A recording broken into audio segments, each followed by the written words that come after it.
Okay, welcome to week 5 of the colour mixing course, and this week we're going to talk about using an advanced palette. Now, I highly recommend that you focus initially on using the palettes that we've talked about and keeping your palette to a simple arrangement of colours before starting to use an advanced palette. But for those of you who really feel like you've got a handle on the palette that we've been talking about so far, you'll find this week's lesson to really help you take your use of colour to a higher level. So let's just recap first of all on our basic palette. Now what I've done is I've taken these images from the Atelier Interactive website. So the Atelier Interactive is the acrylic brand of paint that I use. So you just have to be mindful that if you're using a particular brand of paint, whether it's acrylic or oil, that there are going to be variances. And this is one of the things that I really stress, is that you need to get to know the brand and the type of paint that you're using, because they will vary from medium, whether it's oil or acrylic, and then from brand to brand. So even within, say, Winsor & Newton oil paints, there's student quality paints, and then there's professional quality paints, and they're going to vary. So it's important that you get to really know the paints that you're using. So I've taken these from the Atelier Interactive website, and this is our basic palette that we've been sort of talking about all through this course and in the other projects that I do for Learn to Paint Club and so on. This is the palette that I use all the time. If I'm going out plein air painting, this is the palette that I pretty much use. So we've got French Ultramarine Blue, the Permanent Alizarin Crimson, the Yellow Ochre, and then my booster colour, the Cadmium Yellow Medium. And of course I add Titanium White to that. So you should be familiar with this. We did do some colour charts based on these colours earlier on in the course. So how do we take that palette and we move that to a more advanced palette? Now, what I should point out is that when you look at this palette, the French Ultramarine Blue is a warm blue, the Alizarin is a cool red, the Yellow Ochre is a warm yellow, and the Cadmium Yellow Medium sort of sits in between. The only reason why I add the Cadmium Yellow Medium as a booster colour to this palette is to give me a greater variety of greens. If you're painting a lot of landscapes, you need to be able to mix different greens, so that's why I have that as a booster color. So now when we move to our more advanced palette, this is what I call the double primary palette, and this is where you have warm and cool of each of the primary colors. So the top row is of course our warm colors. We've got our French Ultramarine Blue, and then I've added Cadmium Red Light, or a Scarlet Red. Okay, so that's the warmest in this particular brand of paint. In the Atelier Interactive Acrylics, the Cadmium Red is, Scarlet is the brighter, warmer red. Then we've got the Yellow Ochre, our warm yellow, and I've got our Cadmium Yellow Medium still there as part of the mix, but again as a booster. And then in our cool colors, then we have the Cerulean Blue, the Permanent Alizarin, which we've already had from our basic palette, and I've added in Cadmium Yellow Light as a cooler yellow. Now you could use a lemon yellow, depending on what brand. So if I was using Winsor & Newton oils, I'd be using a lemon yellow. So what this does is it gives us a lot more flexibility to be able to mix up cool and warm colors. And with landscape painting and painting in layers into a landscape, this enables us to do a better job in really creating that realism and that depth. So what we'll talk about next week is going to be our aerial perspective, and one of the keys to that is going to be temperature, color temperature, and also saturation. Okay, so graying off colors.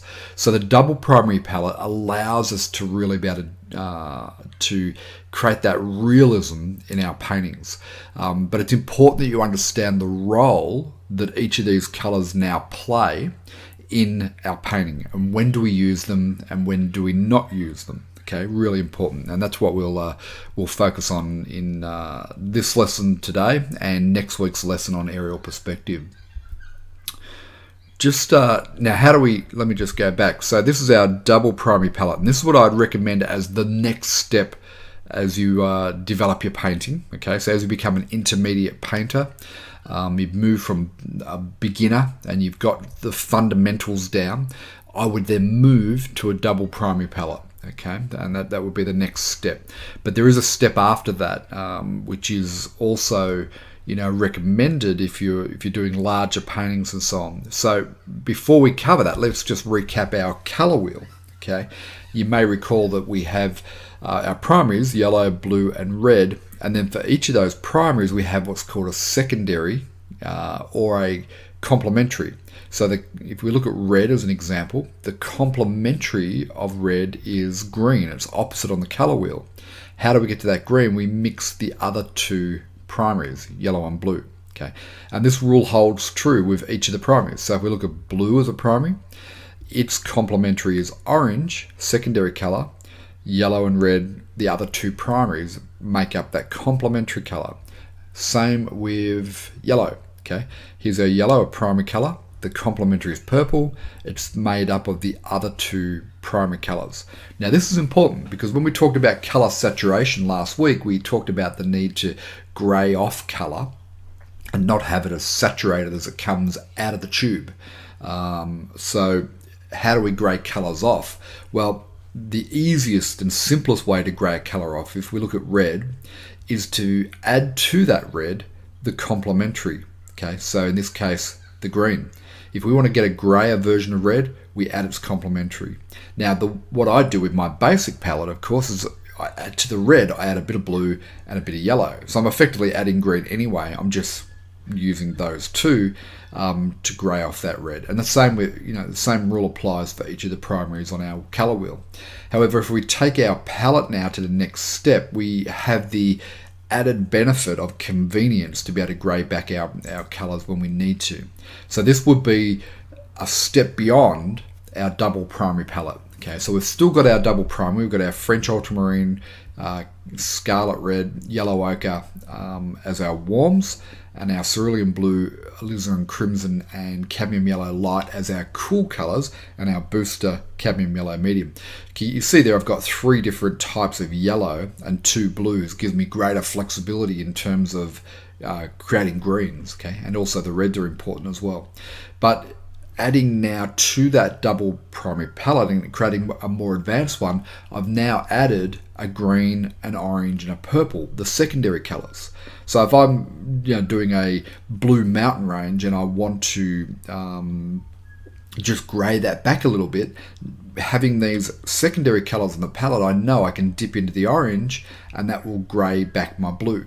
If I want to grey back my red, okay, then the way I would do that is I'd add a little touch of green to it.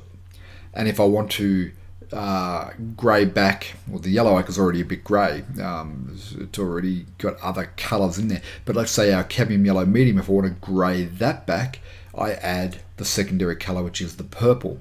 Okay, so having these secondary colours on your palette gives you greater flexibility.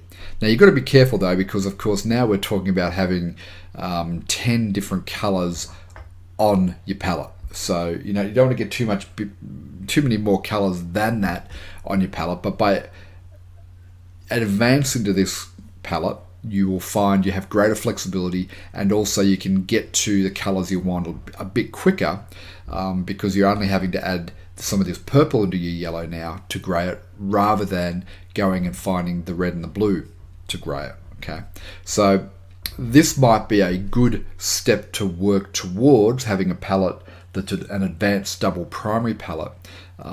So give that some consideration as you continue on your painting journey. Hope this has been of help, and I'll see you in the next video.